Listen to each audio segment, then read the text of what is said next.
No one taught you how to protect your mind. They taught you how to be efficient, how to stay busy, how to keep up, but never how to think clearly, never how to say no, never how to reclaim what's been slowly taken from you. So ask yourself, how much of your day is truly yours? How much of your attention is burned away by things you never chose, but somehow feel obligated to serve? The truth is hard. You're not unfocused because you're lazy. You're unfocused because you've been trained to betray yourself. One scroll, one meeting, one fake emergency at a time. You say yes to everything except what actually matters. You chase clarity but live in chaos. And then you wonder why you're exhausted, uninspired, and disconnected from who you were meant to become. Real focus isn't about getting more done. It's about remembering who you are. It's not a productivity trick. It's a rebellion, a revolt against the forces trying to fracture your attention and dull your edge.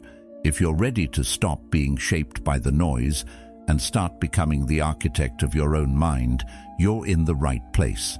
And if that path calls to something deeper in you, consider subscribing for yourself, because each step toward clarity is a step back into your power. The greatest threat to your focus isn't what you don't know, it's what you tolerate. Not in some dramatic, obvious way, but in the quiet choices you make, the ones that seem harmless in the moment. You check a message, respond to a comment, open one more tab, and before you know it, your attention has been split 100 ways, not stolen, given. And what's worse is that you rarely notice the cost until the damage is already done. You tell yourself you're being productive because you're busy, but deep down you know that busy and focused are not the same thing. Busy is reactive, focus is intentional, and the longer you tolerate distraction disguised as importance, the more your mind becomes a place you no longer rule. Focus doesn't vanish all at once. It leaks. Slowly, it trickles out through every unguarded minute you surrender to things that don't matter. You think it's just 5 minutes, just one video, just one update, but those fragments accumulate. Over time, they form a pattern, a rhythm of self-abandonment, and that's what makes it so dangerous. It feels normal. It feels like this is just how life is now, but it's not. That scattered feeling you carry, that quiet frustration that you're capable of more but somehow always fall short, that's not laziness. That's not weakness. That's the result of 1,000 tiny distractions you allowed into your mind until you no longer knew where your focus ended and the world's noise began. It's easy to blame technology, other people, circumstances, but if you really look, the invasion didn't come through force. It came through invitation. You left the door open. Every time you said yes when you meant no, every time you told yourself it's fine to multitask, every time you gave away your energy to things that didn't deserve it. That's the truth most people don't want to face. You weren't defeated by a greater force. You were distracted by a lesser one, and slowly, over time, it chipped away at your edge. The mind doesn't grow sharper by accident. It grows sharper when you decide, finally, that your attention is sacred, that your time is not something to be casually donated to the nearest demand, that your peace isn't up for negotiation. Focus begins the moment you stop letting everything in. When you realize not all notifications deserve a reply, not all questions deserve an answer, not all access should be granted. You become powerful the day you decide to stop being available for everything, because availability in the wrong hands becomes a prison. You respond to everything and slowly stop responding to yourself. You start noticing it when you try to sit alone. The discomfort, the itch to check, the restless need for stimulation. That's not your personality. It's your nervous system, trained by constant interruption. And like any bad habit, it gets stronger the more you feed it. Focus isn't just about forcing your eyes on a task. It's about reclaiming your nervous system from a world addicted to urgency. You were not built to live in this constant state of alert. Your mind was not designed to jump from one thing to another without pause, and yet that's what most of us do every single day. Not because we're broken, but because we've been conditioned to think that stillness is laziness, that presence is unproductive, that silence is wasted time. But the truth is, silence is where your real thoughts live. Stillness is where your true direction begins to speak. Most people never hear that voice, not because it's silent, but because they're never quiet enough to listen. It's drowned out by updates, obligations, other people's agendas. And if you want to break that pattern, it starts with one hard decision. Stop tolerating what weakens you. That means closing the tabs, turning off the noise, saying no without apology, protecting your space like your future depends on it, because it does. Seneca said, "It is not that we have a short time to live, but that we waste much of it." That line isn't meant to guilt you. It's meant to wake you up, because you don't need more time. You need to stop letting the time you already have be pulled apart by things that don't matter. You need to stop believing that you can stay focused while living surrounded by chaos. No one thrives in a hurricane. You need to build shelter. You need structure. You need boundaries that protect the state of your mind, not just from other people, but from your own habits of avoidance. Focus is clarity, but clarity comes from confrontation. You have to look at what's eating your time. You have to name what you're tolerating. The habits, the people, the beliefs. You have to get honest about the moments where you abandon yourself for convenience. Because until you do that, no strategy will save you. No app, no routine, no tool. You can't organize chaos that you keep inviting. You have to cut it out at the root. That's the hard part. That's the work no one wants to do. But that's where the change happens. Your future is not built by the days you plan. It's built by the moments you protect. You don't need a perfect system. You need a line in the sand, a point where you say, "I don't do that anymore. I don't check my phone first thing. I don't respond to everything. I don't let distractions sit at the table of my attention." And every time you uphold that boundary, your focus strengthens. Your mind remembers what it feels like to belong to you again. And from that place, everything changes, not overnight, but steadily, relentlessly, like water shaping stone. There's a reason you feel fragmented. There's a reason you feel like your best ideas only come when you're away from the noise. It's not a coincidence, it's a signal. Your potential is not missing, it's buried. Buried under the weight of tolerating things you were never meant to carry. Every time you say, "I'm fine," to things that slowly corrode your energy, you lose a piece of yourself. Focus is not just a skill, it's an act of remembering who you were before the world pulled you in every direction. It's a process of returning to your inner center again and again until that place becomes your home, not just your escape. So the next time you wonder why you can't stay focused, don't look at your to-do list. Look at your boundaries. Don't ask what you need to add. Ask what you need to subtract. Not everything deserves your attention. Not every voice deserves your energy. Focus begins with the decision to stop giving your power away, especially to the things that look innocent, but steal the most from you. And once you make that decision, really make it, you'll realize the strength was never gone. It was just scattered. And now, finally, you're ready to gather it back. When life begins to feel chaotic, our first impulse is almost always to add.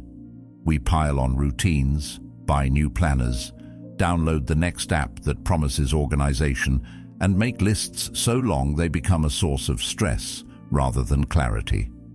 We convince ourselves that the answer must be more structure, more systems, more control.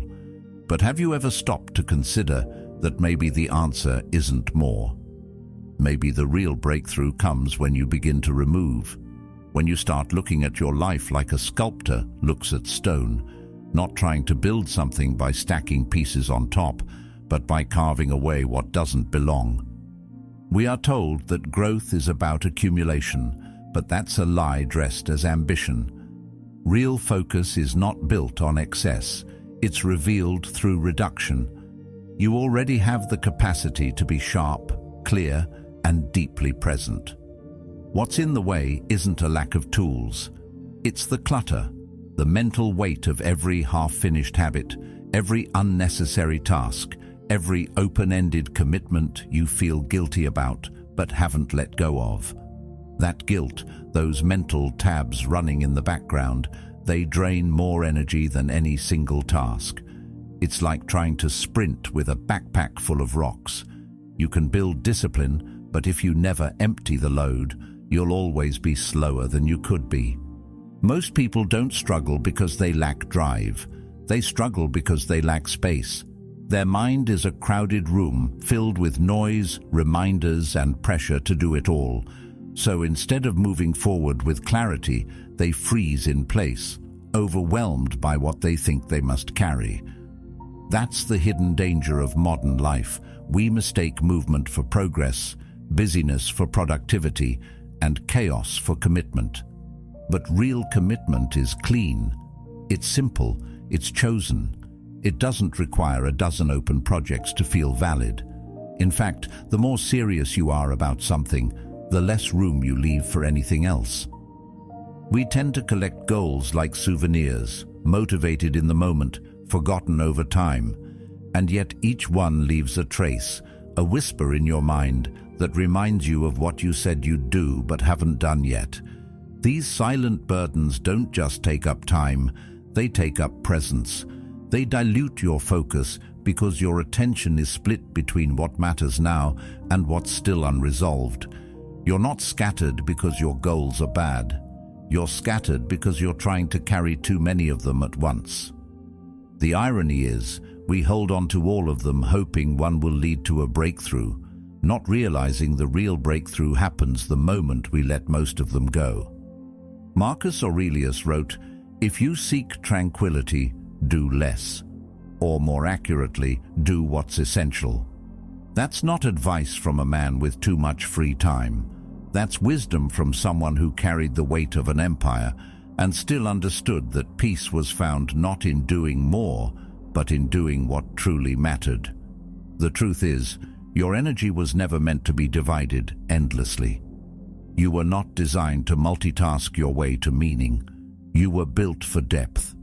And depth doesn't come from juggling, it comes from cutting, ruthlessly, courageously, and without apology. Subtraction is not just about removing noise, it's about creating focus through intentional absence. Think about that for a second. The silence you create by saying no is what allows your real priorities to echo. But that silence can be uncomfortable, especially at first. Because when you stop filling every moment, you're forced to face what's left. And what's left is often the truth we've been avoiding, that we've been busy to escape clarity, that we've kept things complicated to avoid making the hard choice. It's easier to be buried under everything than to admit what no longer fits. But the more you subtract, the clearer the path becomes. You stop being pulled in 10 directions and start moving with precision. You stop negotiating with distractions and start protecting your attention like something sacred. And it is sacred. Your attention is the currency you pay for your future. Every time you spend it on the unnecessary, you underfund what truly matters. That's not a small loss. It's a life slipping away in pieces. So how do you begin this process? You don't need a dramatic reset. You start by asking one honest question. What can I remove right now that is not aligned with where I want to go? Not next week, not someday, right now. Maybe it's a goal you no longer believe in. Maybe it's a daily habit that drains you more than it helps. Maybe it's a conversation you keep having that leads nowhere. These may seem small, but they're not. These are the friction points that slowly wear down your will, the little distractions that compound into exhaustion, and the moment you let them go, even one, you feel something shift. Your mind gets quieter, your body breathes easier, and suddenly focus doesn't feel like a fight, it feels like returning home. This isn't about minimalism as a lifestyle trend, it's about clarity as a form of power. A mind that is uncluttered is a mind that moves with strength. And the irony is, once you start subtracting, you realize how little you actually need, not just to function, but to thrive. You realize that focus isn't something you chase, it's something you uncover. It's always been there, buried under the weight of what you thought was necessary. The most dangerous distractions are the ones that look like progress. The to-do lists that feel important but mean nothing. The goals you inherited but never chose. The tasks that win your energy but not your soul. These are the things you have to cut, not because you don't care, but because you finally do. You care enough about your future to stop pretending every option is worth pursuing. You care enough about your mind to stop feeding it noise and call it purpose. When you begin to subtract, you create a new standard. You stop asking, "Can I do this?" and start asking, "Should I?" You stop measuring your day by how much you did and start measuring it by how aligned you were.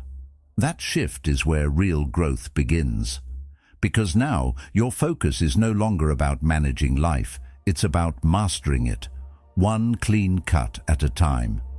And maybe the most important thing to remember is this: subtraction is not loss, it's refinement. It's returning to the essence of what matters. And in that essence, you don't just find more focus, you find more peace, more power, and finally, more of yourself. There's a quiet moment that happens just before you say yes when you don't really want to. It's small, almost invisible. But if you catch it, you'll feel the tension, your body hesitating, your thoughts racing, a subtle pull in your chest. That moment is the crossroads between alignment and betrayal.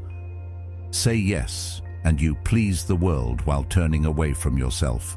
Say no, and you stand alone, but you stand in truth.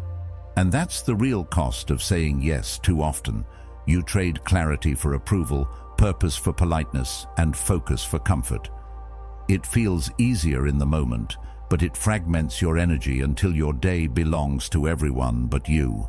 Most people don't realize how many of their struggles come from this quiet refusal to honor their own limits.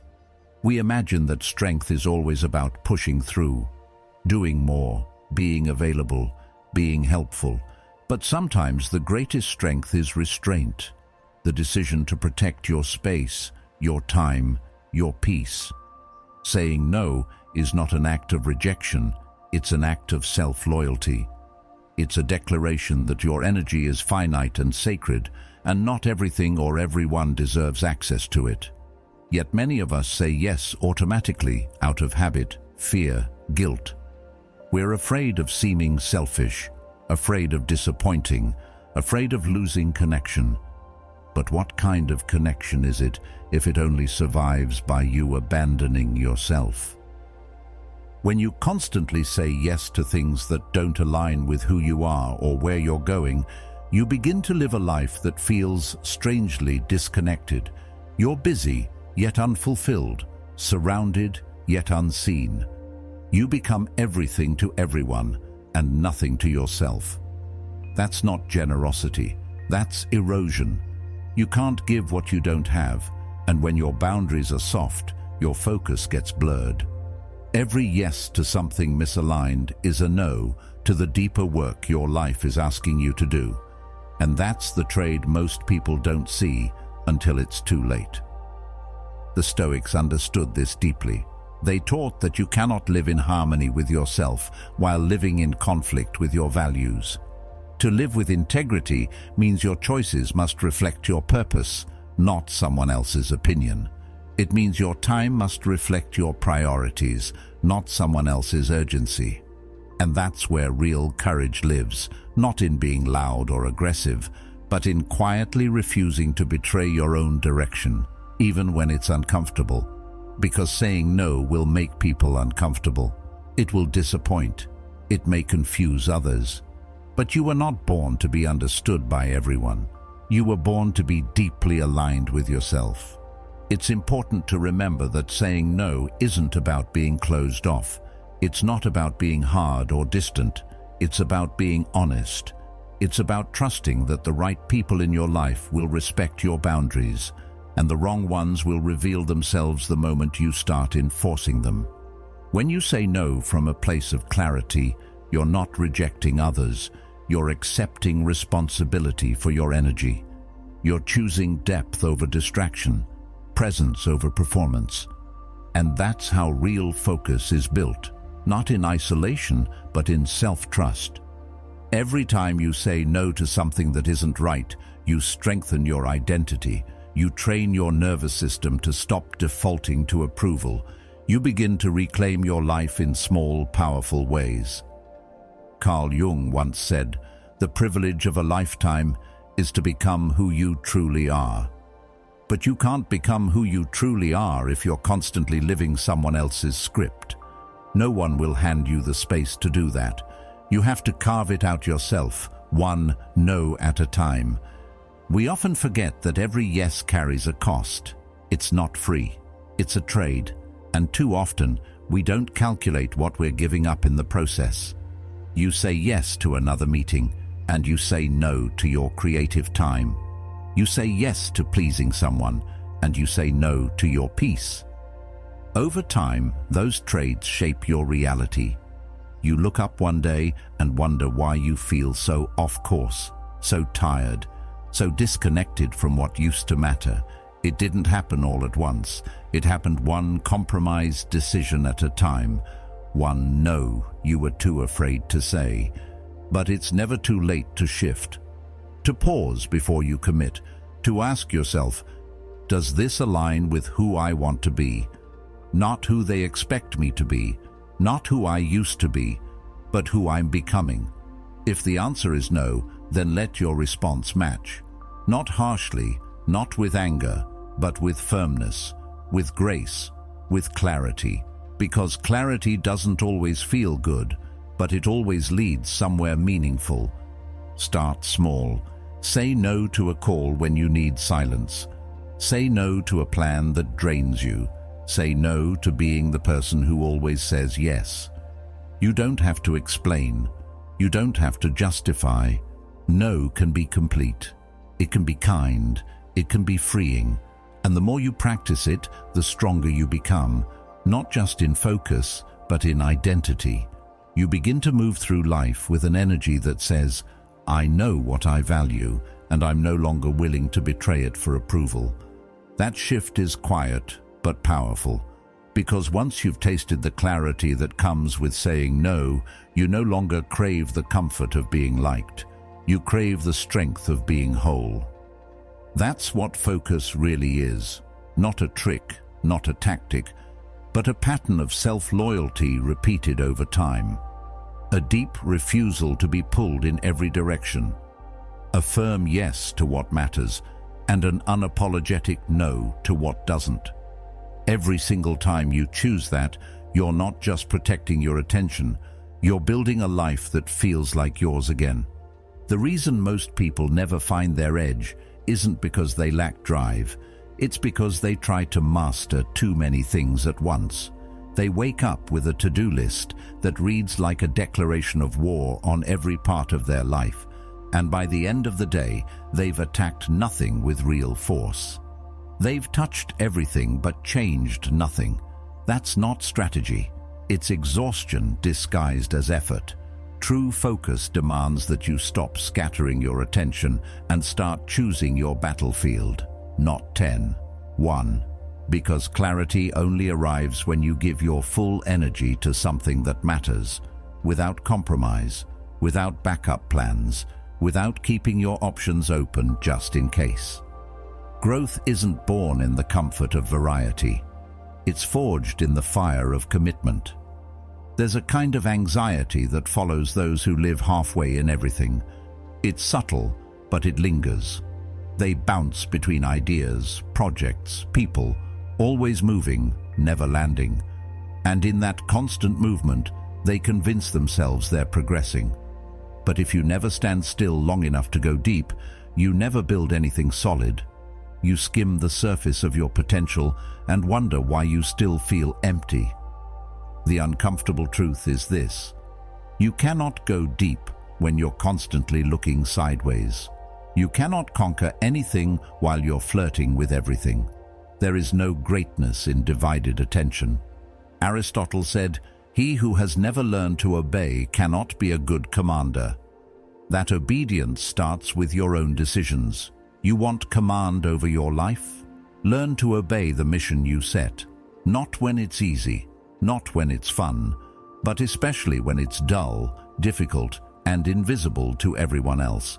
This is where discipline becomes something more than routine. It becomes devotion, not to outcomes or applause, but to the process itself. That's what separates the people who dabble from the ones who dominate. They obey the path they chose, and they walk it with full presence.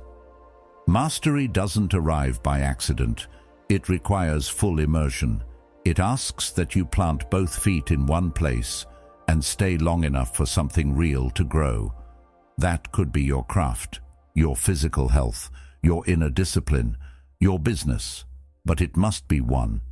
You can pivot later, but at the beginning, you must go narrow before you go wide.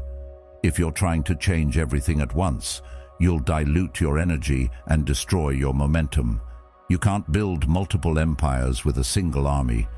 Choose one battlefield, and once you do, close the doors, burn the bridges, leave no exit. That might sound harsh, but it's liberating. Because the moment you choose one thing, all the noise dies. You no longer have to evaluate 100 options. You no longer have to chase every shiny opportunity. Your mind becomes quiet, focused, steady. You begin to move differently, not because you're working harder, but because you've finally stopped running from commitment. This is where power comes from, not from hustle, but from elimination. And when you truly commit, you stop asking if something will work and start asking how to make it work. That's the shift that changes everything. But commitment always feels like a risk, and that's why most people avoid it. They'd rather keep things open-ended. They want to test the waters without diving in. They want to try without giving it all. But nothing real is built on half-effort. That reluctance to go all in isn't caution. It's fear disguised as logic. And fear will always present the illusion of safety while quietly robbing you of transformation. You don't gain confidence by hedging your bets. You gain it by stepping fully into one thing and earning your growth through persistence, through resilience, through the kind of work most people abandon when discomfort begins. There's a strange peace that comes from total commitment, a sense of freedom in not having to decide every day where your energy goes, because you've already decided, and that one decision simplifies everything.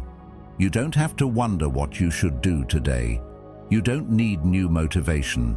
You just show up again and again and push your edge a little further. That's the rhythm of mastery. It's not loud, it's not glamorous, it's not filled with dopamine spikes, but it's solid, grounded, reliable, and over time it creates results that scattered effort never could. The moment you stop leaving yourself a way out, you unlock a deeper layer of focus. You stop negotiating with distractions. You stop entertaining alternatives. Your identity begins to shift. You're no longer someone who tries. You're someone who does. Not because it's easier, but because you've taken quitting off the table. That kind of mental framing is powerful. It creates tension, the good kind, the kind that pushes you forward because you've given yourself no choice but to succeed. That's what it means to go all in. Not recklessly, but deliberately. with eyes wide open and willfully engaged. The modern world offers endless options, and with that comes a hidden cost: paralysis. We've been told that keeping your options open is smart, but there's a point where it becomes a trap, a way to avoid deciding, a way to avoid failing. But without decisions, you stay in limbo, and nothing of meaning is built in limbo. If you want to lead your life instead of reacting to it, you must commit, not just to action, but to direction. Otherwise, you'll keep spinning in circles, calling it progress, while your potential rots from lack of use. When you treat your attention like an army and deploy it toward one mission, your results multiply. You begin to outpace people who are more talented, more resourced, more connected, because your energy is not fragmented, it's unified. There's a force behind someone who's fully locked in. It's hard to describe, but you feel it when you're around them. They move with certainty. They speak with clarity. They're not scattered. They're sovereign. And that kind of focus becomes magnetic, not just to others, but to opportunity itself. The world doesn't need more people doing more things. It needs more people doing one thing with all they've got. People who are willing to get bored and keep going. People who are willing to be misunderstood while they build. People who understand that chasing 10 paths leads nowhere fast, but devoting yourself to one can take you further than you ever imagined. This isn't about limitation, it's about leverage, and your life will change the day you stop asking how much you can do and start asking what's worth doing deeply.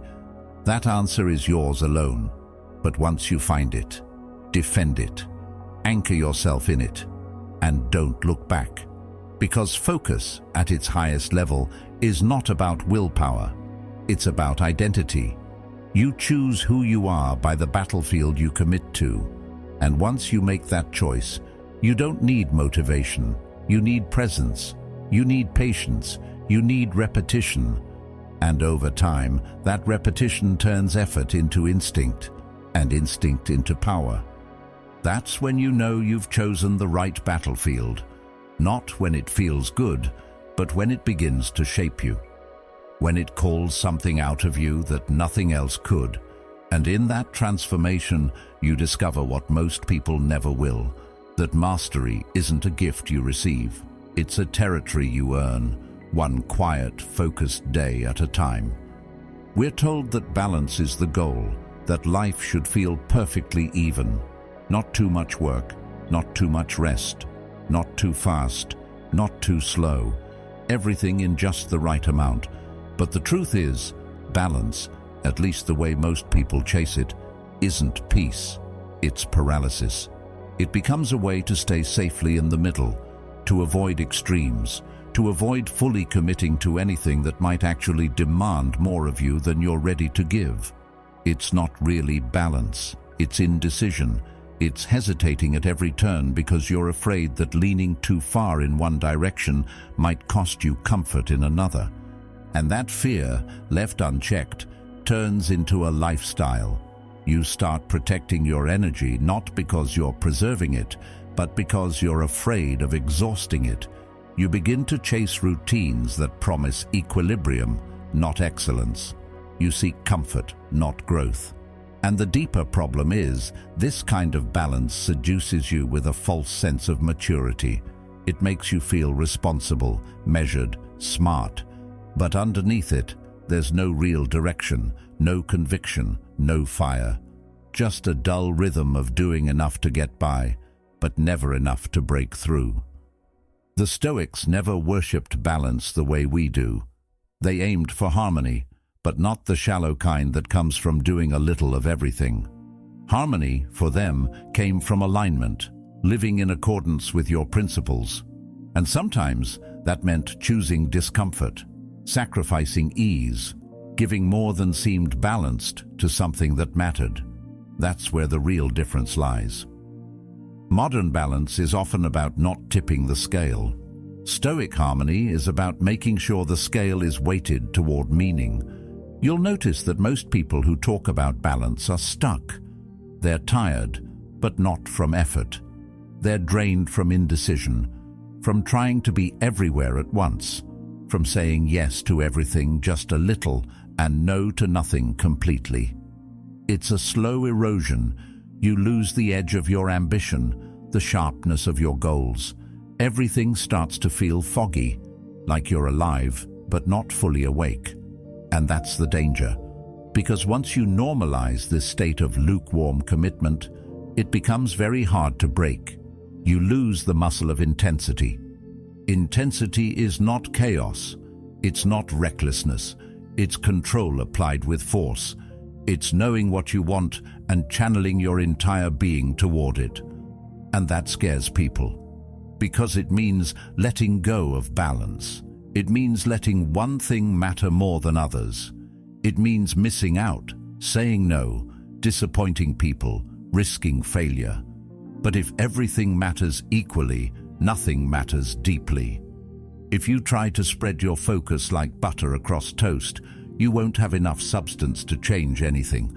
Focus demands sacrifice, not forever, but for a season. A focused life is not a life without rest or joy. It's a life where rest and joy are earned, not used as escape, where they are part of the cycle, not the default. You work deeply, then you step away with intention. That's real balance. Not doing everything at once, but doing the right things in the right sequence. You give yourself fully to your craft, your project, your development, and then you recover fully. You don't water your time down by trying to hold everything at once. This version of balance, one based in control and clarity, requires courage. Because it's not neat, it's not symmetrical, it's not safe. It looks like obsession to people who don't understand it. But it's not obsession, it's commitment. And commitment in a distracted world always looks extreme, but only from the outside. On the inside, it feels like purpose. It feels like peace. Not the soft kind, but the kind that comes from knowing exactly what you're here to do. Balance becomes a trap when it becomes a reason to avoid depth, a reason to never work late on something that excites you, a reason to never skip comfort for intensity, a reason to always pull back when you should push forward. The myth of balance convinces you that too much of anything will break you. But the truth is, too little of the right thing is what will make you feel lost. When you give just a small portion of yourself to what you care about, you rob yourself of the transformation that only full engagement can bring. You don't need to eliminate rest or joy to grow. You just need to stop using them as excuses to avoid the hard parts of commitment. Sometimes you need to let one part of your life go quiet, so another part can come alive. That's not imbalance. That's strategy. That's awareness. That's the kind of temporary sacrifice that leads to long-term alignment. And alignment is where focus becomes effortless, because you're not fighting yourself anymore. You're not negotiating between distraction and desire. You're walking in one direction with your whole self behind it. It's easy to talk about priorities, harder to live by them, because priorities mean saying no to things that others think are important. They mean appearing unbalanced in a world that's obsessed with keeping up. But you weren't built to live someone else's timeline. You weren't built to juggle endlessly. You were built to choose. And your life doesn't get sharper until you do. There's power in doing less, but doing it with intensity. There's clarity in letting go of what's good, so you can give your full strength to what's essential. Epictetus said, "First say to yourself what you would be, and then do what you have to do. Not what you want to do, not what you feel like doing, but what must be done." That's not balance, that's conviction. And conviction will always be more powerful than trying to keep everything even, because real transformation is never balanced. It's tilted, it leans in, it demands more of you in one area so that your entire life can rise with it. And when you understand that, balance stops being the goal. It becomes the byproduct of living with focus. Let the world chase evenness. You chase excellence. Let them dabble. You go deep. Let them fear going too far. You fear never going far enough. And when they ask how you stay so focused, so grounded, so clear, you'll know it wasn't from trying to balance everything. It was from choosing what mattered most and pouring yourself into it without apology. That's not imbalance. That's power. And it's the only kind of focus worth building.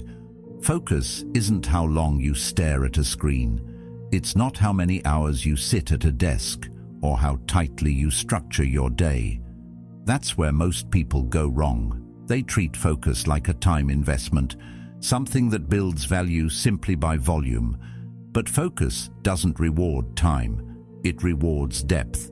You can spend 10 hours half present and achieve less than someone who locked in for one. Because attention that is spread thin, even over long stretches, never sinks deep enough to create real momentum.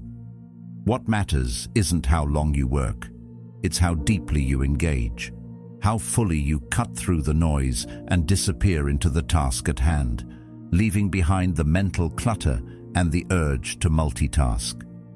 The world trains us to admire busyness, to equate packed calendars with productivity.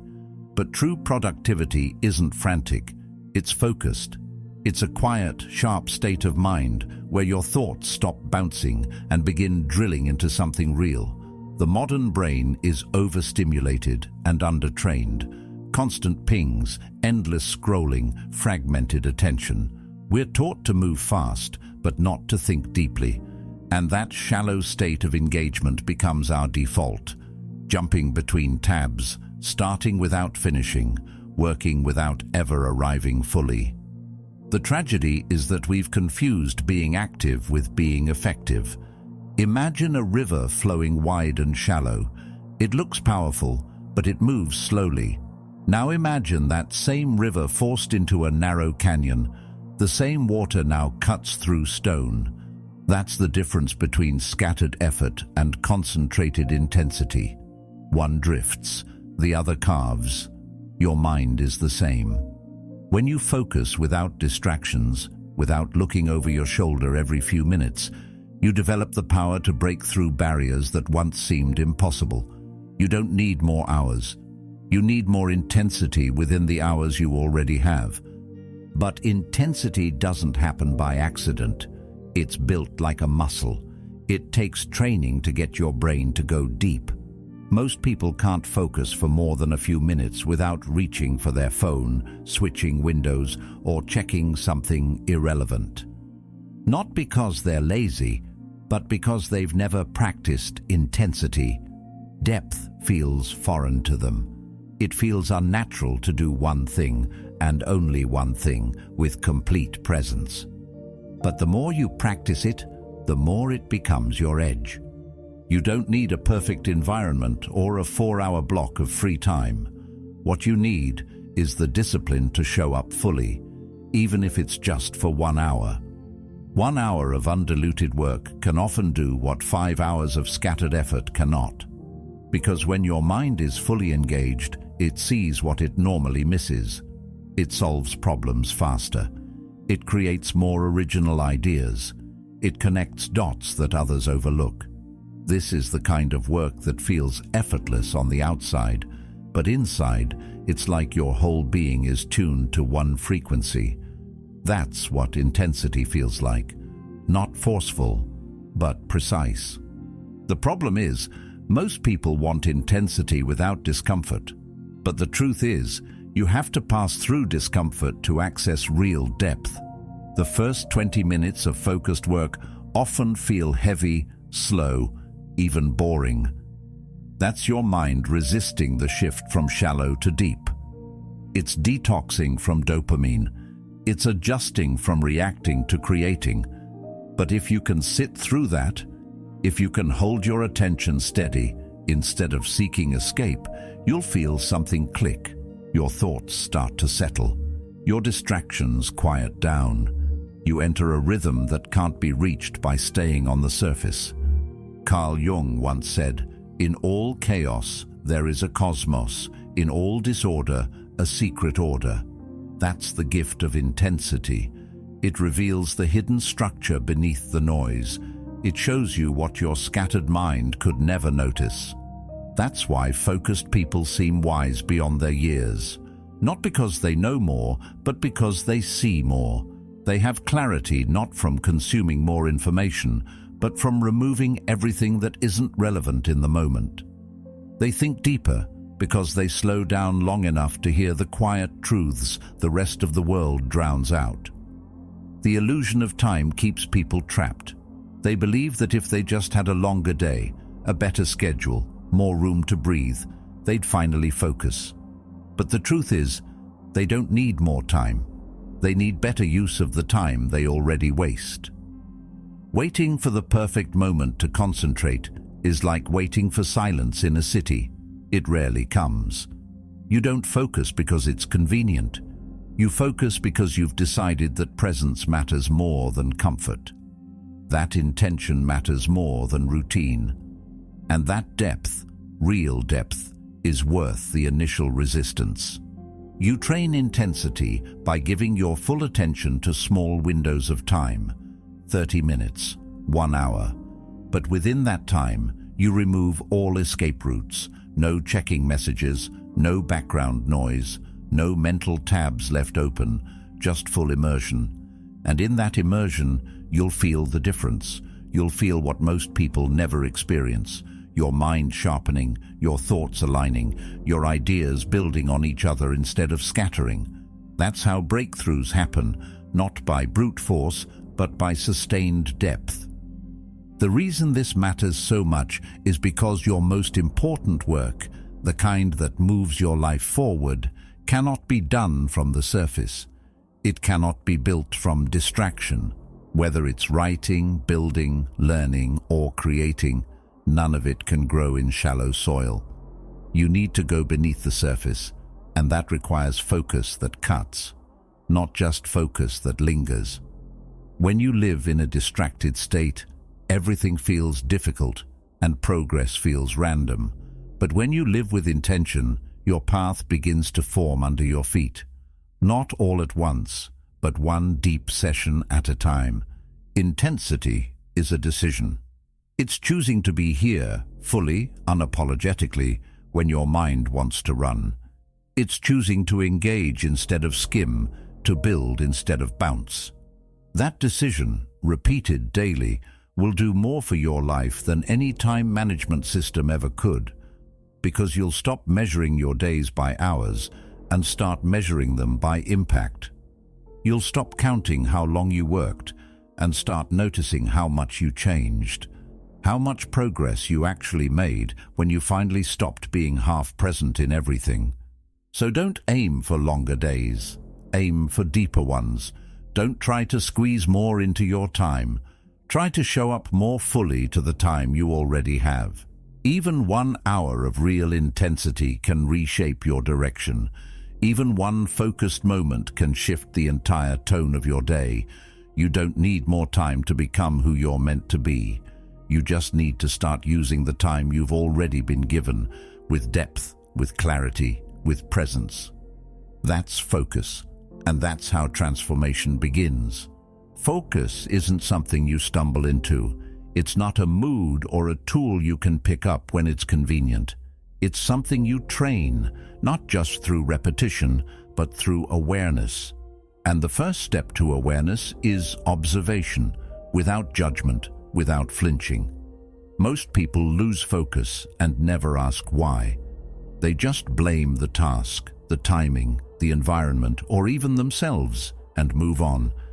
But the Stoics lived by a different rhythm. They turned inward. They examined everything, not to indulge overthinking, but to gain clarity. They understood that clarity is power, and that power starts with learning to watch yourself the way a strategist studies the battlefield. When your mind starts to drift, there's always a reason. It's not random. It follows patterns. Some of those patterns are subtle, like fatigue or boredom. Others are emotional, self-doubt, fear of failure, the urge to avoid discomfort. But unless you take the time to slow down and observe, you'll never see them. You'll keep reacting instead of responding. You'll keep reaching for focus like it's a switch instead of realizing it's a relationship with your own attention, your own triggers, your own thoughts. And like any relationship, it needs to be understood before it can be improved. Every time you sit down to work and your attention slips, that's not a failure. It's feedback. It's your mind telling you something. Maybe you're overwhelmed. Maybe you're unclear about what really matters. Maybe you're chasing too many things at once. But if you never ask, if you never pause long enough to really notice, then you never learn. And if you don't learn, you repeat over and over again. That's how people stay stuck in shallow work for years, busy but not progressing, active but not aware. When you train the eye to see clearly, you begin to understand your internal landscape. You notice what drains you and what strengthens you. You become aware of the small decisions that pull you off track.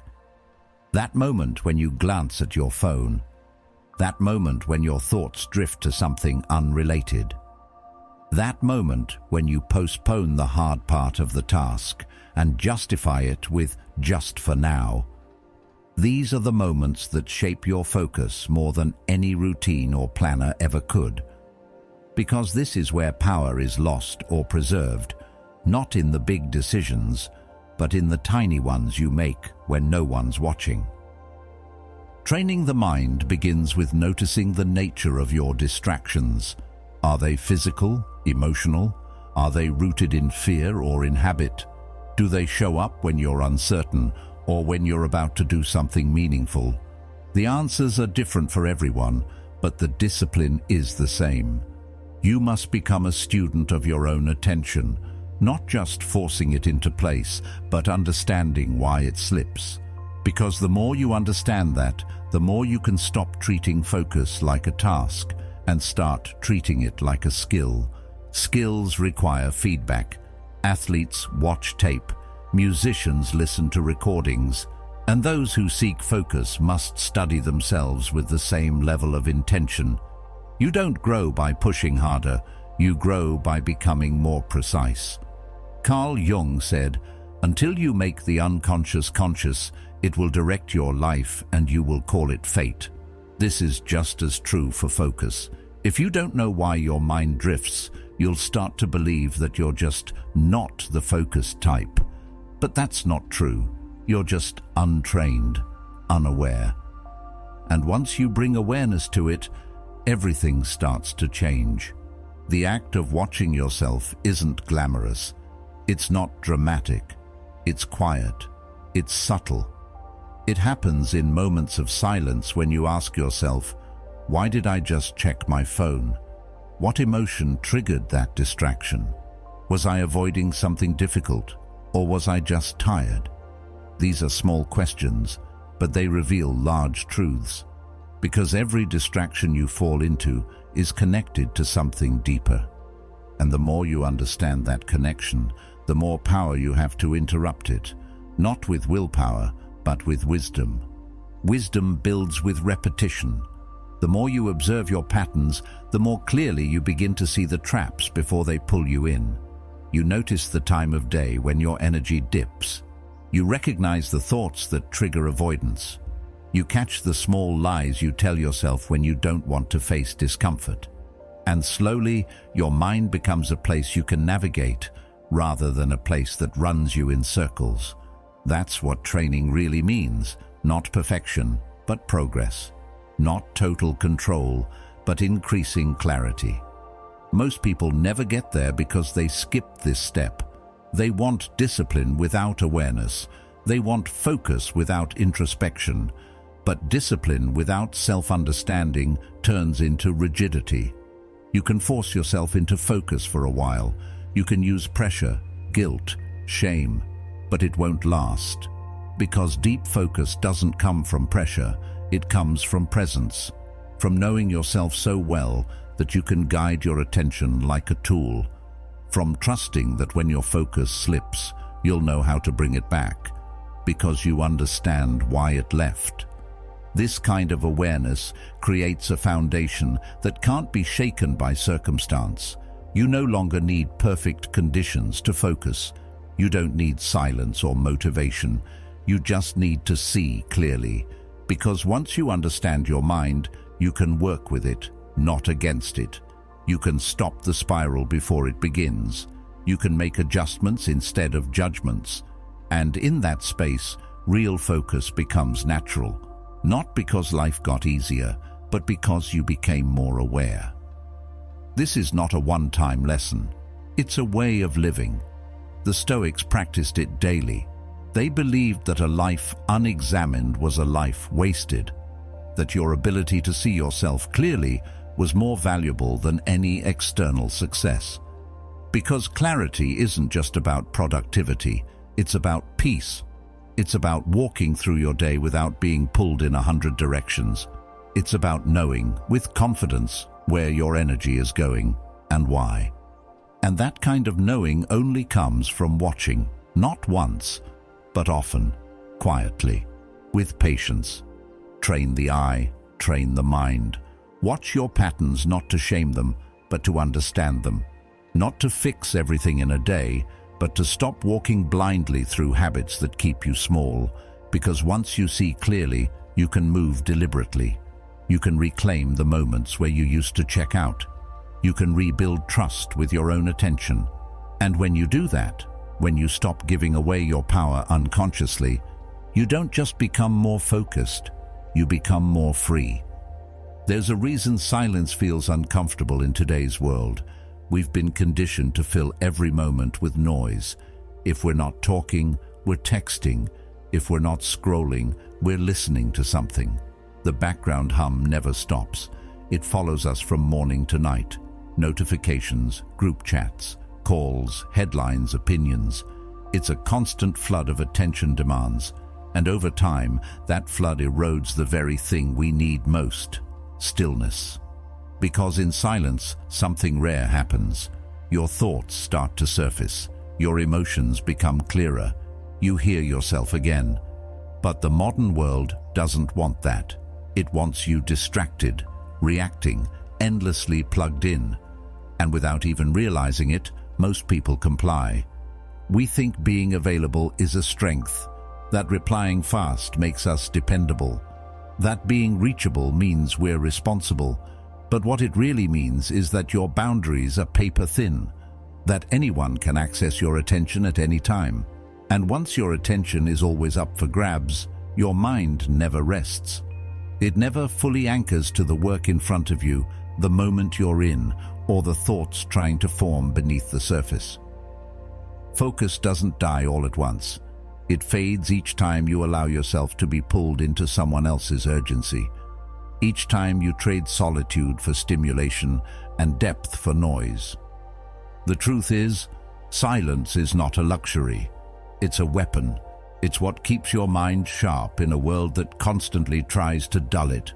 It's what allows your thoughts to crystallize instead of getting lost in the current of constant communication. But silence isn't just the absence of sound. It's the presence of space. Space to think, to process, to reflect. Space to understand what actually matters and what's just loud. The more noise you allow in, the harder it becomes to tell the difference. You become reactive instead of intentional, distracted instead of grounded. And it's not just about the noise around you, it's also the noise within you, the mental clutter that grows when you never take the time to be alone with your own mind. Silence is uncomfortable at first because it confronts you. It holds up a mirror. And sometimes what you see isn't polished or easy. But that's the point. Silence gives you truth without decoration. It shows you the thoughts you've been running from, the decisions you've avoided, the emotions you've muted. And when you face those things, you start to rebuild clarity from the inside out. Marcus Aurelius once said, "The more we value things outside our control, the less control we have." And what's more outside of your control than the constant demands of others? Their texts, their opinions, their expectations.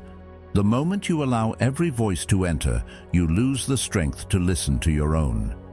Protecting your silence isn't selfish, it's strategic. When people can't always reach you, they start to respect the times when they can.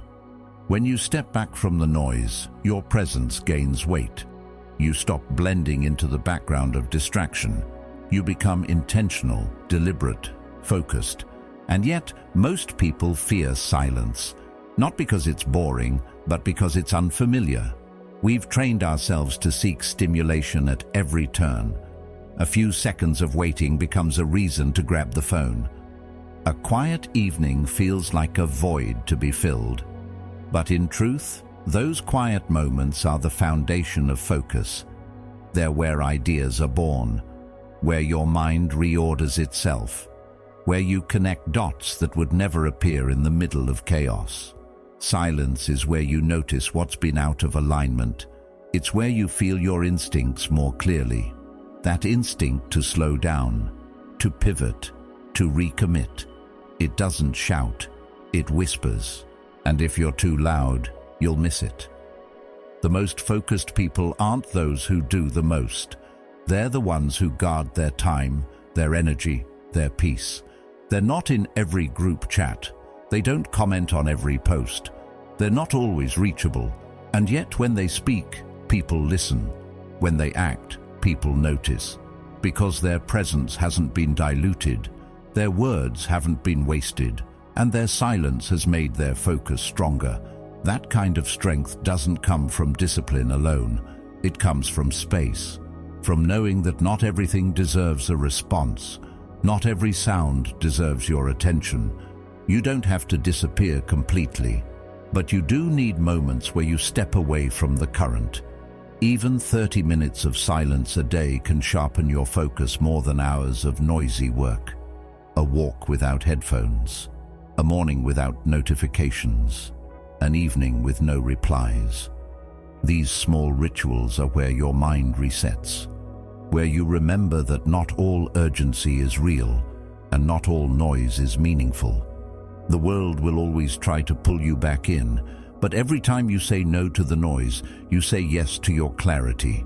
You say yes to your direction. Silence also builds strength in conversation. When you're not always speaking, you learn to observe. You notice what others miss. You hear what's not being said. You listen not to reply, but to understand. That kind of listening is rare and powerful. It changes the way you show up in relationships, in work, in life. Because now, you're not reacting to the noise. You're responding from a place of grounded awareness. That's what focus really is. Not just locking in on a task, but moving through the world with intention, unbothered by things that don't matter. You don't have to explain your silence. You don't have to justify your boundaries. The people who respect you will understand. The ones who don't were never really listening anyway. What matters is that you start treating silence not as a gap, but as a strength.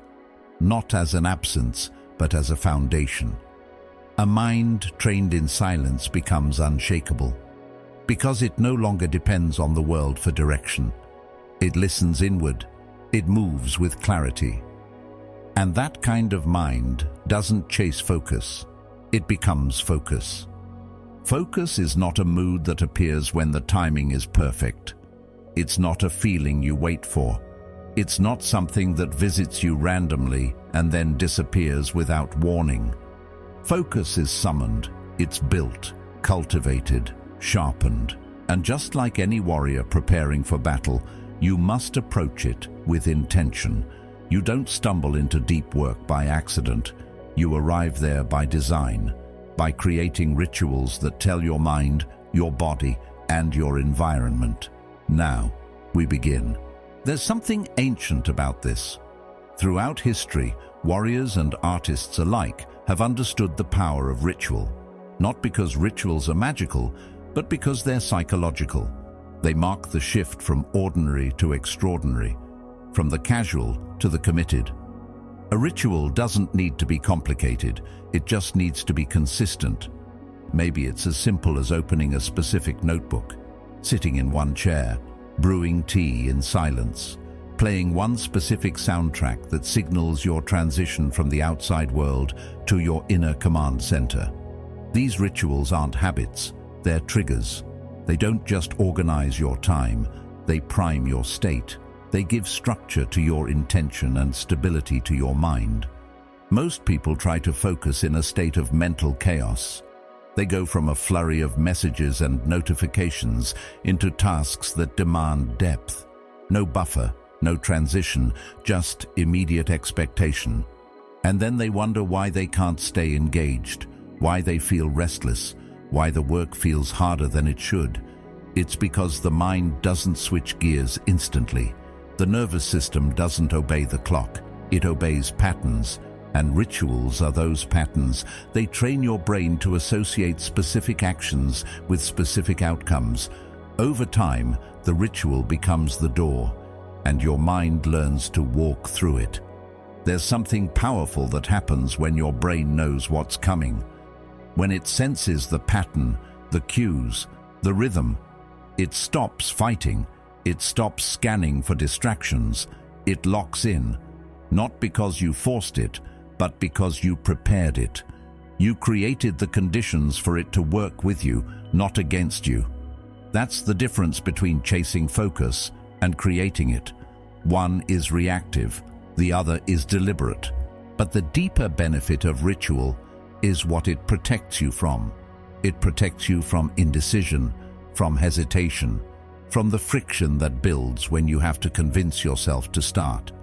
With a ritual in place, you don't negotiate with your impulses every morning. You don't wonder if now is the time. You already know. The ritual removes the question. It removes the noise. And in doing so, it preserves your willpower for what matters most. Execution. Carl Jung once said, "You are what you do, not what you say you'll do." And in the silence of ritual, you turn intention into identity. You stop being someone who talks about goals, and you become someone who shows up every day. Not because it's easy, but because it's what you do. And slowly, your ritual becomes more than a routine. It becomes a reflection of your values. A quiet reminder that your time matters, that your attention is sacred, that your work is worthy of reverence. The ritual also acts as a boundary. It separates you from the world's demands. When you light that candle, or put on that track, or close the door behind you, you're sending a message. To others, yes, but more importantly, to yourself. You're saying, "This is my space. This is my focus. This is my mission." And that message, repeated often enough, becomes a source of strength. Because in a world that constantly pulls your attention outward, your ritual pulls it back in. And here's where the power compounds. The more often you repeat your ritual, the less energy it takes to focus. The resistance fades, the noise quiets, the chaos outside begins to feel irrelevant. Not because the world changed, but because you did. You trained yourself to create space, to honor it, to protect it. And within that space, you begin to build something most people never experience: flow. Flow isn't luck. It's not a mystical force. It's the natural result of consistent cues, repeated focus, and a mind that knows when to switch on.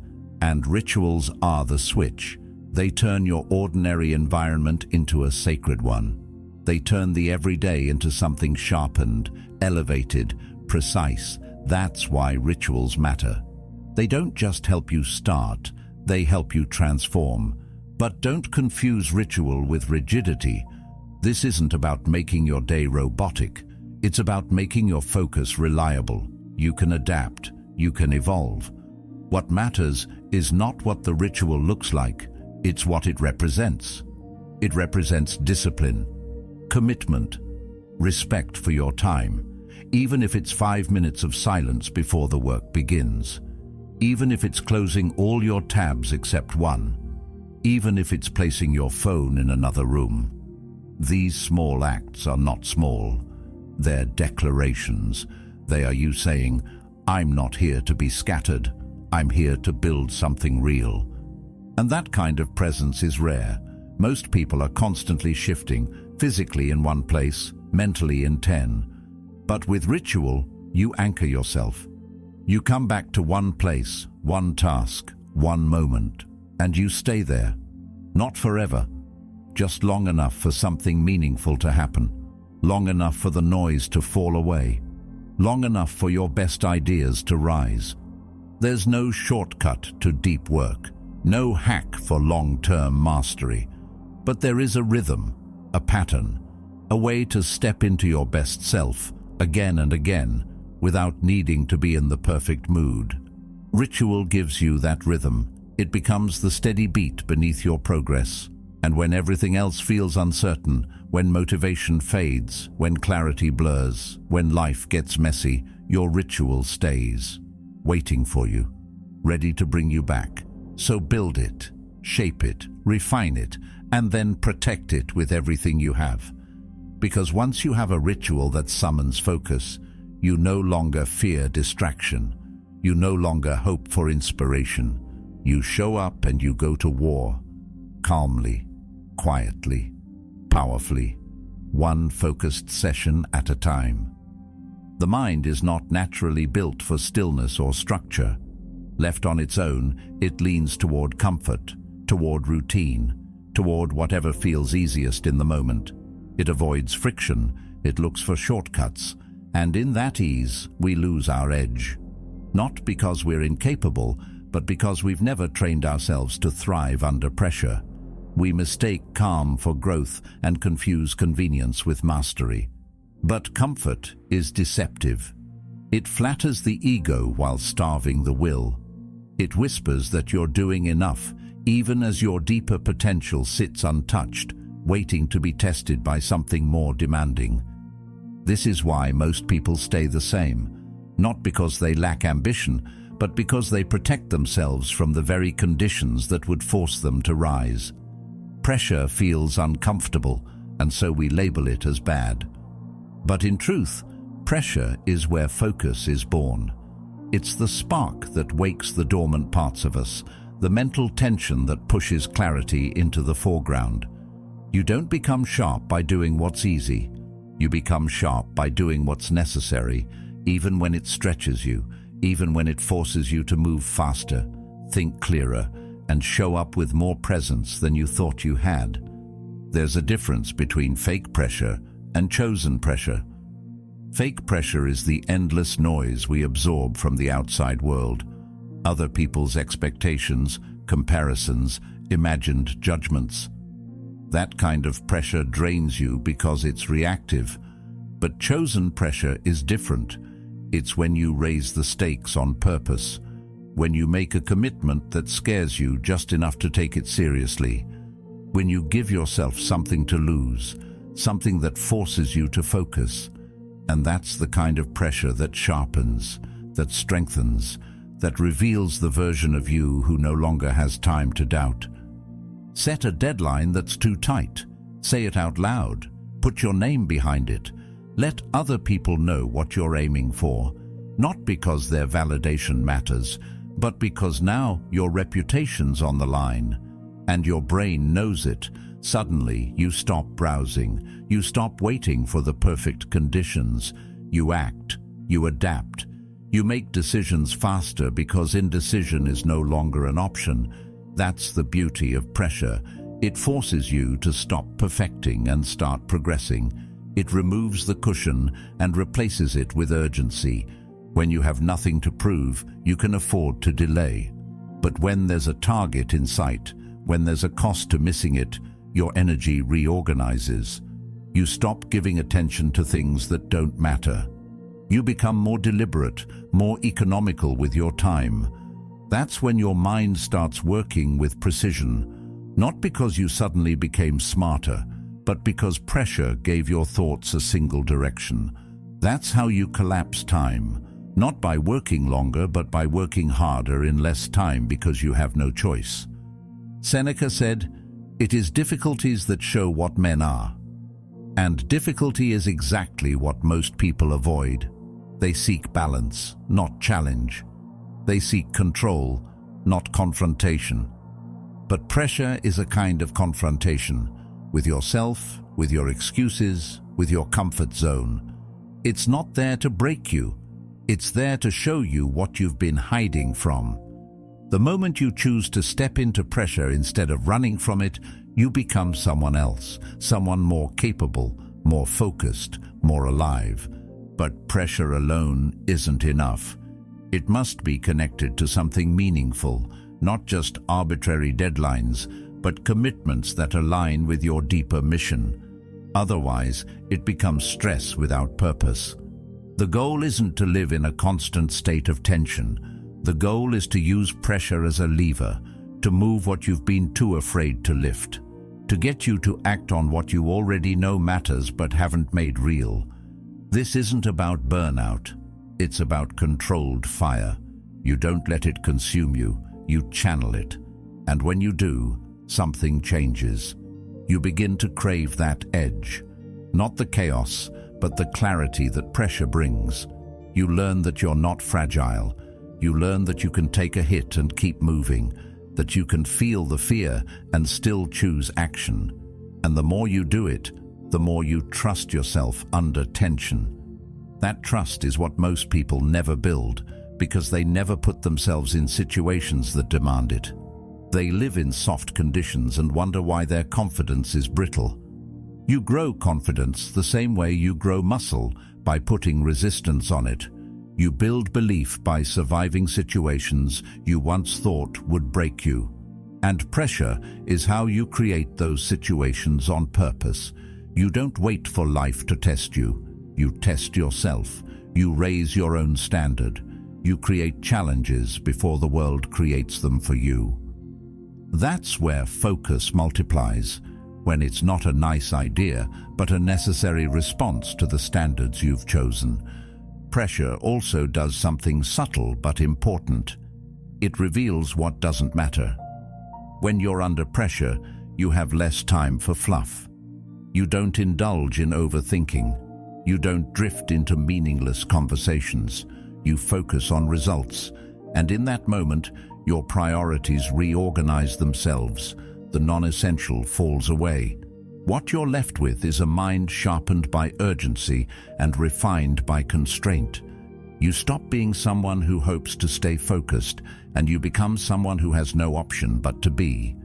You don't need to live in constant pressure. That's not the point. But you do need moments where the stakes are high enough to cut through the fog, where your focus isn't something you have to fight for. It's something that arrives, fully formed, because you've committed yourself so deeply that nothing else fits. That's when work becomes purpose. That's when motion becomes momentum.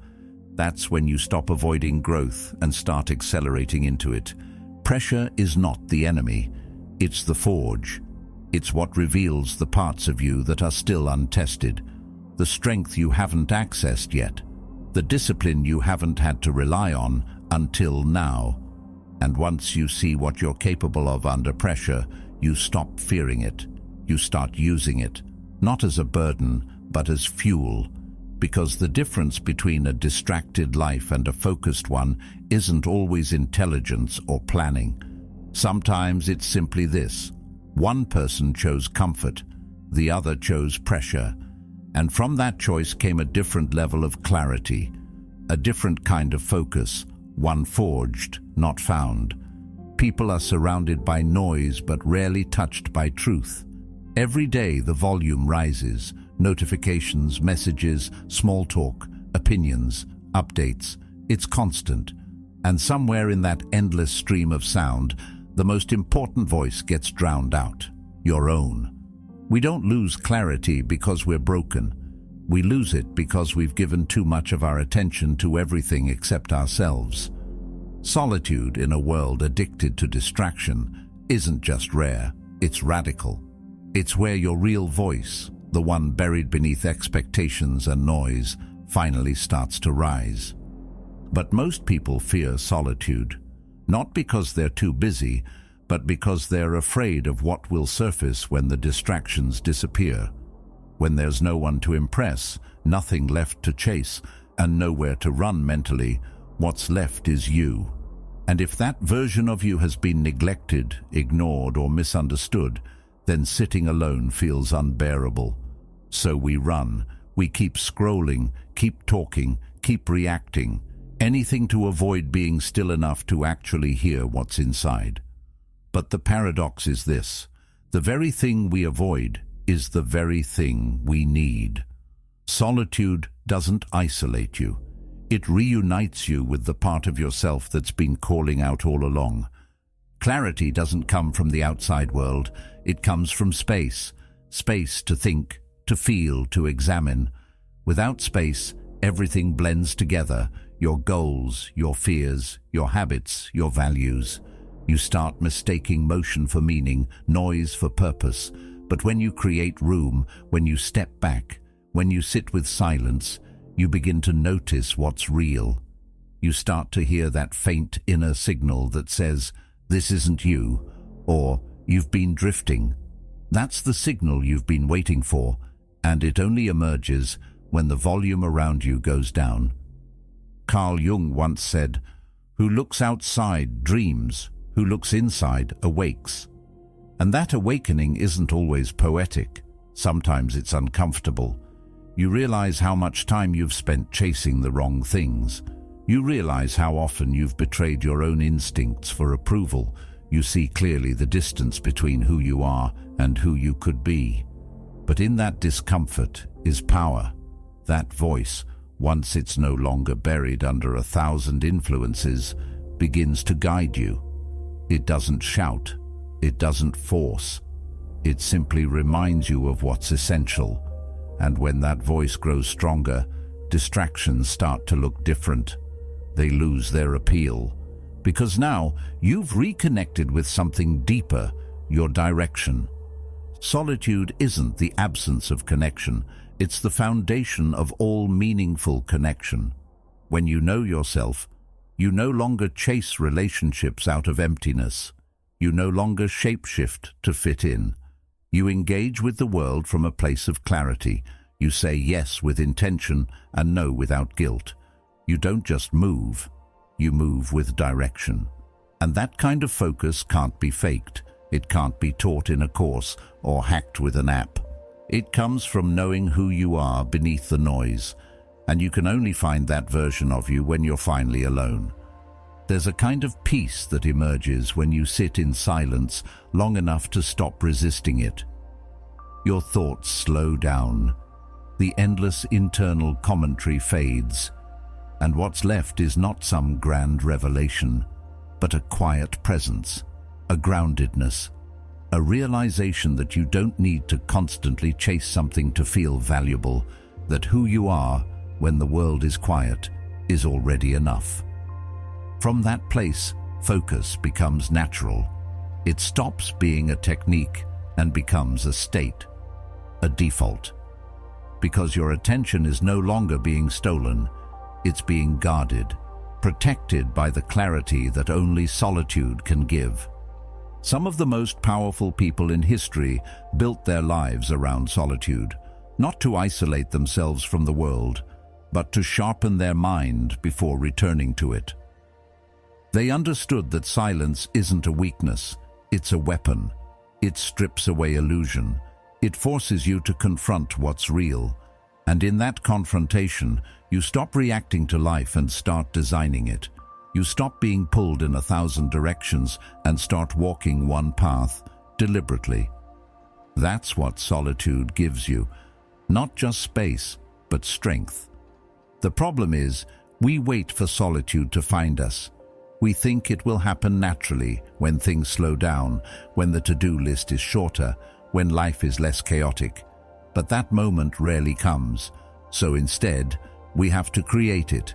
We have to carve out time, not just to recharge, but to reflect. We have to protect it like we protect our schedule, our routines, our goals. Because without solitude, every goal becomes someone else's goal. Every decision becomes reactive. Every day becomes noise. Start small. 10 minutes in the morning, no phone, no music, just stillness. Let your mind speak without interruption. Let the silence teach you what you've been missing. And over time, something shifts. Your thoughts stop racing. Your priorities become clearer. You don't panic when the world is loud because you've trained yourself to return to silence.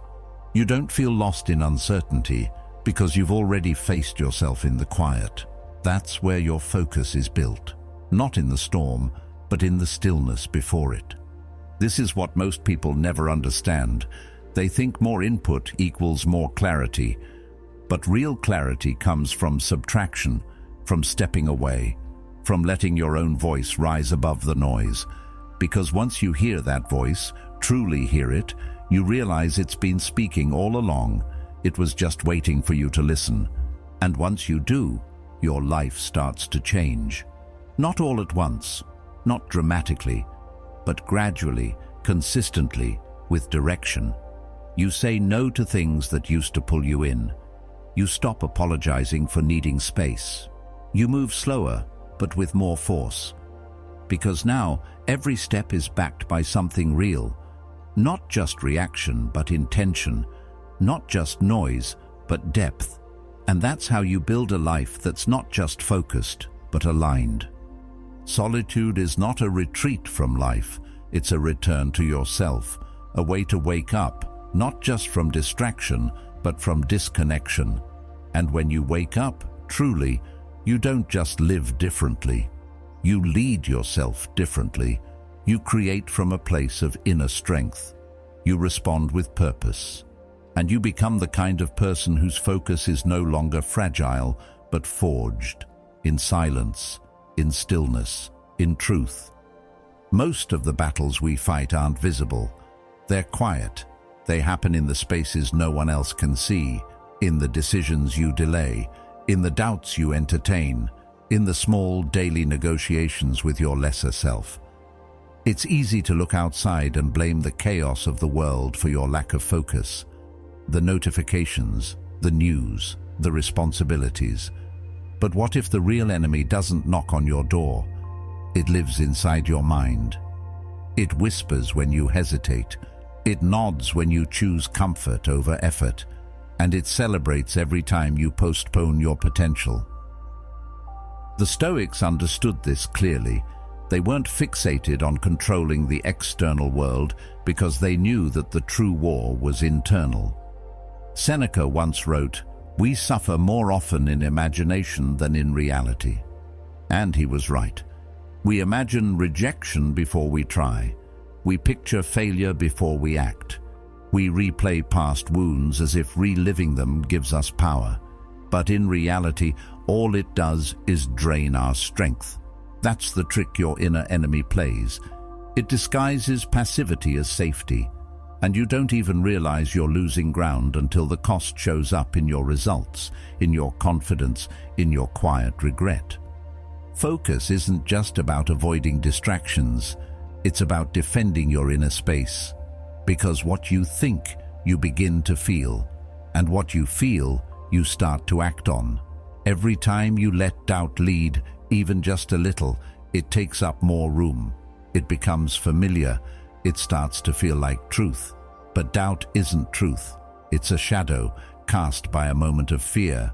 And like any shadow, it disappears the second you bring it into the light. That's why awareness matters more than willpower. You don't defeat the inner enemy by force. You disarm it by noticing it, by calling it out, by refusing to let it speak without being questioned. The truth is, everyone has that voice. The one that tells you you're not ready, that people will judge you, that you're too late or not good enough. But the difference between those who move forward and those who stay stuck isn't that one group has silence inside. It's that one group stopped believing the voice was theirs.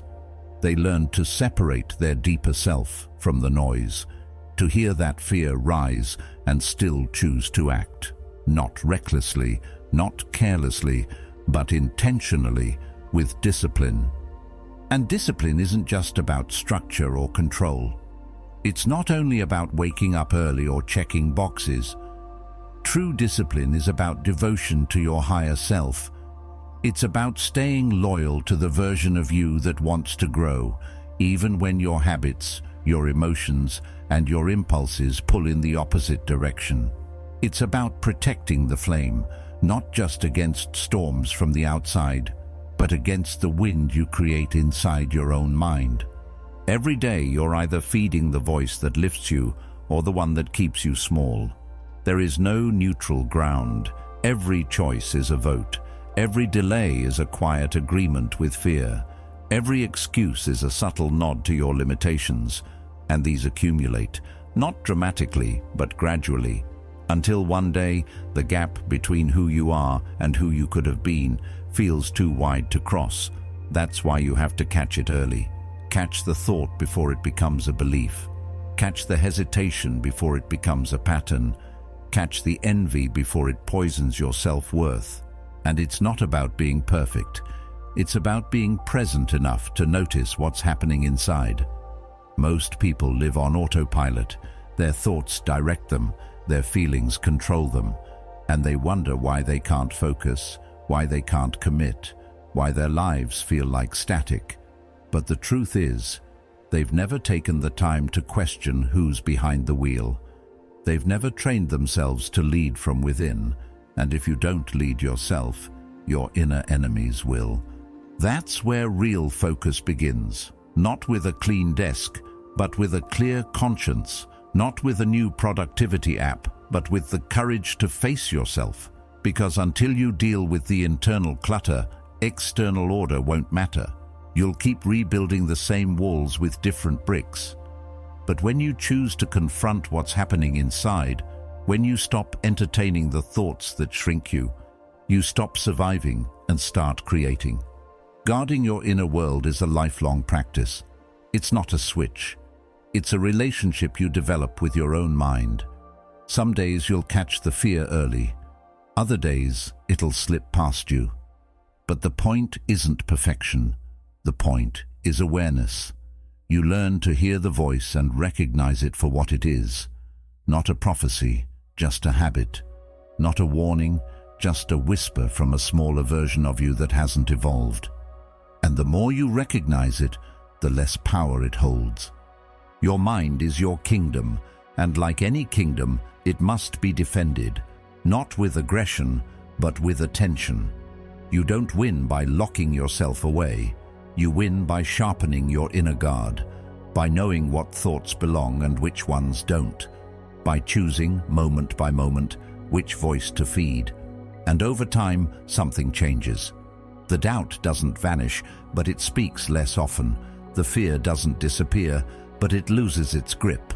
The envy doesn't fade, but it stops steering your choices, because now you're no longer reacting to your mind, you're leading it.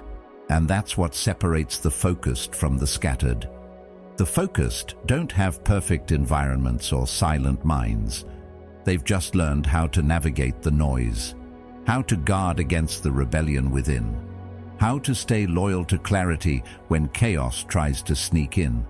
And most importantly, they've learned that discipline isn't punishment, it's protection. It's what keeps your purpose safe. It's what holds your path steady.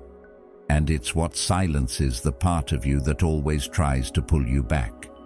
So if you want to focus, truly focus, don't just change what you do, change what you allow.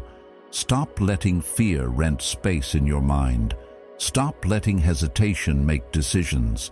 Stop letting self-doubt write your story. Reclaim your mental space like your life depends on it, because it does. And when you do, you'll discover something powerful. The outside world doesn't have to change for you to be at peace. You just have to stop fighting yourself. Most people drown in their own to-do lists, not because they're lazy or undisciplined, but because they treat every task as if it holds equal weight. But the truth is, your time isn't infinite, your attention isn't limitless, and your energy, no matter how driven you are, has a breaking point. That's why the mind that wants to accomplish anything great must learn to rank ruthlessly, because when everything is important, nothing really is. We tend to confuse motion with progress. Checking off 20 minor tasks gives a false sense of momentum, but rarely gets you closer to the life you actually want. Meanwhile, the essential thing, the one move that would move the needle the most, sits untouched, buried under digital clutter, emails, or obligations that were never truly yours to carry. The problem isn't your schedule, it's your lack of a hierarchy. Focus isn't just about removing distractions. It's about knowing what deserves your full weight and letting the rest fall away without guilt. That level of clarity doesn't come from impulse. It comes from stillness, from reflection, from defining in advance what matters most and why. Because when you don't define your priorities, the world will hand you theirs. And the world's priorities are chaotic, ever-changing, and rarely aligned with your growth. You'll be pulled in every direction, chasing trends, responding to noise, reacting instead of leading. Marcus Aurelius understood this trap. He once wrote, "The chief task in life is simply this, to identify and separate matters so that I can say clearly to myself which are externals not under my control and which have to do with the choices I actually control." That clarity, the ability to separate what is yours from what isn't, is what creates internal order. And without that order, focus is impossible. You don't just need a calendar, you need a compass. A powerful mind doesn't aim for everything. It picks its battles, it selects its targets with precision. That's not narrow-minded, it's disciplined. You have to ask yourself, does this action serve the mission, or does it just make me feel busy? It's a brutal kind of honesty, but it's also freeing, because once you know what truly matters, you stop apologizing for saying no. You stop explaining your silence. You stop giving away your presence like it costs you nothing. This hierarchy applies to more than just your tasks. It includes people. It includes thoughts. It includes habits. If your mind is constantly flooded with opinions that weaken your focus or people who drain your energy, you're still placing those things somewhere on your internal ladder of importance. Maybe not consciously, but they're there. And they're eating away at your potential without ever being questioned. To build the kind of life that holds weight, you have to create a filter, not just for your schedule, but for your attention. And it has to be sharp. That filter says, if it doesn't build me, it doesn't belong. That filter honors silence over small talk, creation over consumption, depth over dopamine. That filter protects your mind like it's sacred, because it is. But most people won't understand this. They'll say you're distant or difficult or too intense. Let them, because what they call intensity, you'll call alignment. What they call obsession, you'll call clarity. There's no need to explain the structure of your inner world to someone who hasn't taken the time to organize their own. You don't owe everyone access to your attention. You owe it to yourself to guard it. And it's not about being cold, it's about being conscious. There's a difference. You're not building a wall, you're building a system that supports your values, your health, your vision. A system that recognizes that energy is currency, and not everyone deserves a withdrawal. A system that says, my peace isn't up for negotiation, my focus isn't up for auction, my priorities aren't a democracy. Once that structure is in place, something strange happens. Life gets quieter, simpler, but also more powerful, because your actions are no longer scattered, they're aligned. Your effort isn't diluted, it's intensified. You start to see results not because you're doing more, but because you're doing what actually matters. The trivial things begin to feel heavy. You look at them and ask, why was I ever spending so much time here? And slowly, you free yourself. But don't be surprised if the old habits try to return. The compulsion to please, to prove, to be everything to everyone. It doesn't die easily. You'll feel it in moments of fatigue or doubt. That's when you need to return to the hierarchy. Look at it, study it, Remind yourself why you chose this path. Remind yourself that what feels urgent isn't always important, and that a life built on deep focus may move slower, but it builds stronger.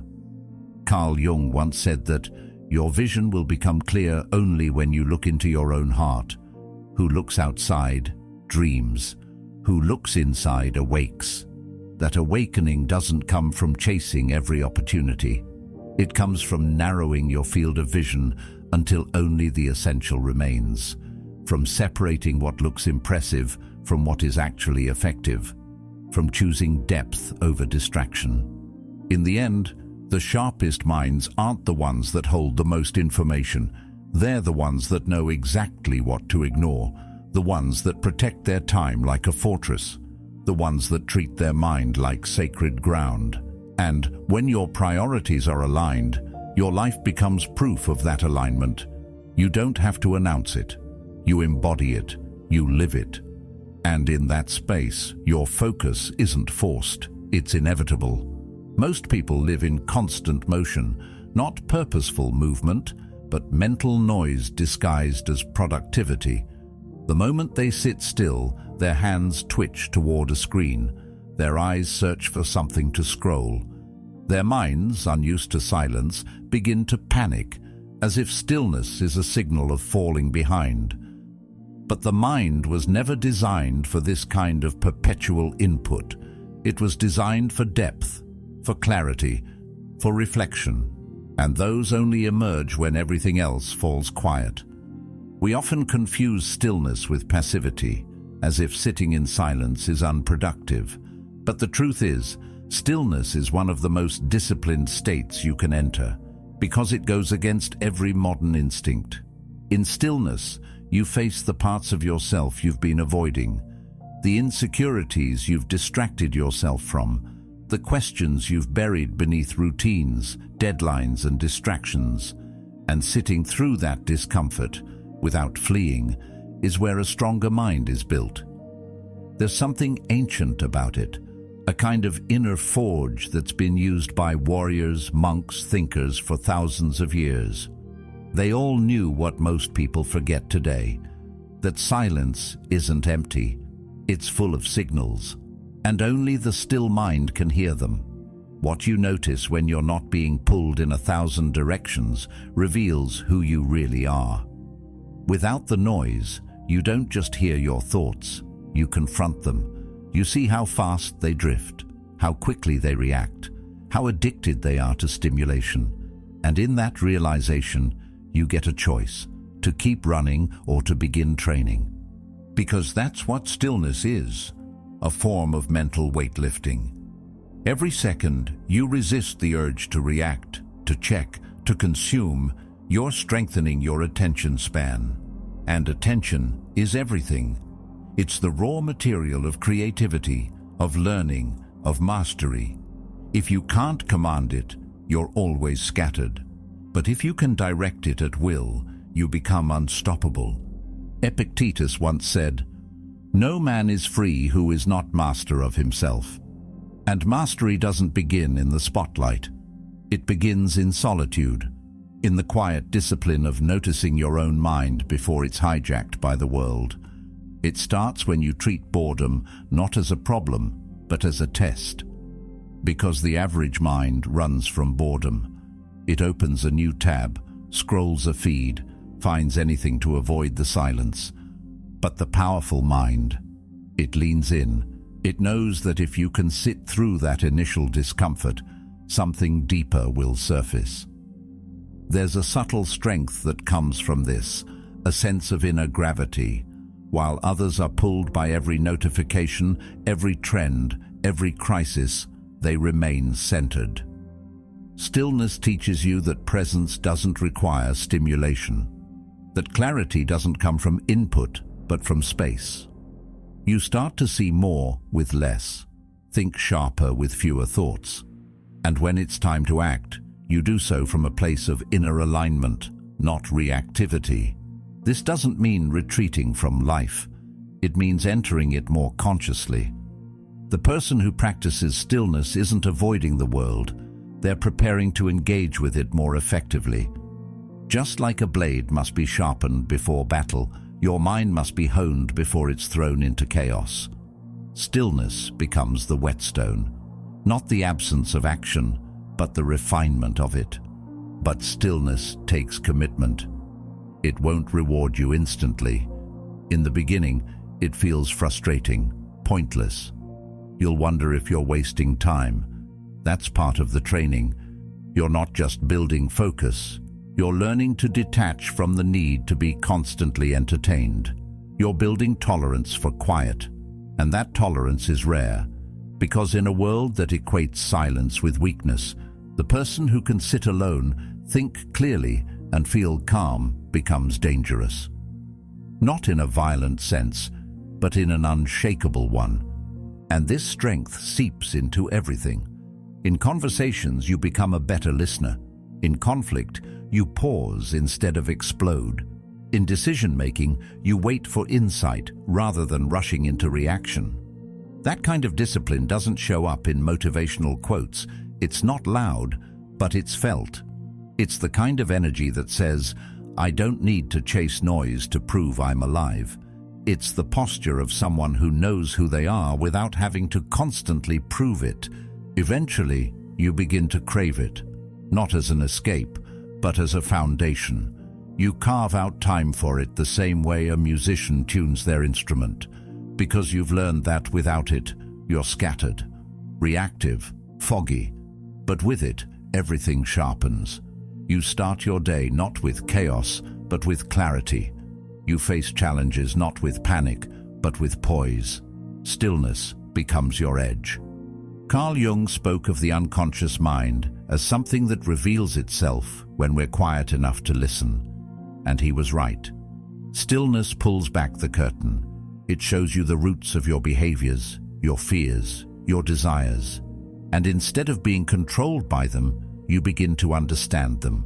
That awareness is power, because once you see the mechanism, you can rewire it. So in a world that celebrates noise, choose quiet. In a time that rewards constant motion, practice stillness. It won't make you slower, it will make you precise. It won't disconnect you, it will reconnect you to the only thing that truly matters, your ability to focus, to think, to act from a place of strength. Not because you're overwhelmed, but because you're aligned. Because stillness has taught you to respond, not to react. And that discipline? That's where real freedom begins. There's a moment when the things you once had to fight for, clarity, control, discipline, start to feel less like a struggle and more like your nature. You don't need a list of habits or a pep talk to pull yourself together. You just do what needs to be done, not because someone told you to, not because it feels good, but because it's simply who you are now. Focus, when deeply lived, stops being a task and becomes a form of presence. You're no longer pretending to be the person who's in control. You are the one who leads from within. That's when everything shifts. You're not waking up asking how to get motivated. You're not debating whether to stay committed. The decisions have already been made, long before the moment arrived. And from that still, centered place, your actions begin to move with precision. People notice, not because you're loud or aggressive, but because you're clear. Clarity is magnetic. It doesn't chase, it draws. And that's the essence of becoming the weapon. You don't need to display your sharpness. You simply exist in a state that is naturally effective, naturally decisive, naturally disciplined. Most people wait for a crisis to get serious. They wait for loss, heartbreak, rock bottom. But when focus becomes your default, you don't need the world to shake you awake. You're already awake. That's where the real transformation lies. Not in a temporary sprint, but in a sustained internal evolution. The kind that doesn't fade after a weekend of inspiration. The kind that endures through monotony, resistance, even pain. Plato once said, "The first and best victory is to conquer self." That victory isn't loud. It happens in quiet moments when you choose focus over impulse, discipline over ease, inner stillness over external noise. Over time, those choices stack. They form a structure, a character, until one day you realize you're not pretending to be strong, you've become it. You're not faking presence, you're living in it. When your mind is trained to obey your will, distractions lose their power. That's the real freedom. Not the absence of demands, but the presence of inner command. You control where your energy goes. You decide what's worth your time. And that sense of control isn't rigid, it's calm, alert, ready, just like a blade kept sharp but sheathed. It's not drawn for every small battle, but when it is, it cuts clean. And there's beauty in that, in becoming someone who doesn't just chase focus in moments, but embodies it in motion. You walk differently, think differently. Even your silence speaks. Because when you carry focus like armor, you don't need to prove your worth. You live it. That's what makes it unshakable. Not the absence of chaos, but your refusal to let chaos define you. Not the absence of emotion, but your mastery over its direction. You begin to operate from a deeper rhythm, a rhythm that isn't dictated by trends or moods or approval. It comes from something more grounded, your own inner command. When you hold the reins of your mind, life doesn't pull you in 20 directions. You steer. You pause when you need to. You accelerate when it's time. And no matter what storm you step into, your clarity becomes the anchor. This doesn't mean perfection. It doesn't mean you never waver. But even in those moments of doubt or fatigue, there's a part of you that never forgets the path. You return quickly. You reset faster. Because focus is no longer a performance. It's a return home. A return to what you've built inside. In time, you realize you don't need the world to slow down to find peace. You carry your own pace. You don't need others to understand your choices. You've already accepted them. You don't need a reminder to stay locked in. It's simply how you breathe now. This is the essence of becoming the weapon, not something forged by rage or revenge, but by consistency, control, and inner fire. By a mind that no longer scatters itself across meaningless noise. A mind that chooses what it engages with and why. A mind that no longer leaks energy into what cannot be changed, but channels that energy into creation, discipline, purpose. When you live like this, life changes. Not because life itself becomes easier, but because you become stronger. Strong enough to endure, quiet enough to listen, focused enough to cut through the fog. And that focus, it no longer flickers. It burns, steady, relentless, free. Because the final stage of mastery isn't about doing more, it's about becoming more directed, more intentional, more grounded. And when you become the weapon, not only do you stop being swayed by the world, you start shaping it, with calm, with purpose, with power. The moment you stop chasing focus and start becoming it, everything changes. The world no longer controls your rhythm. You do. Stay sharp, stay grounded, and let the quiet strength within you speak louder than noise ever could. Watch the next video on your screen to keep building the mind that no one can shake. And thank you for being a part of Stoic Journal.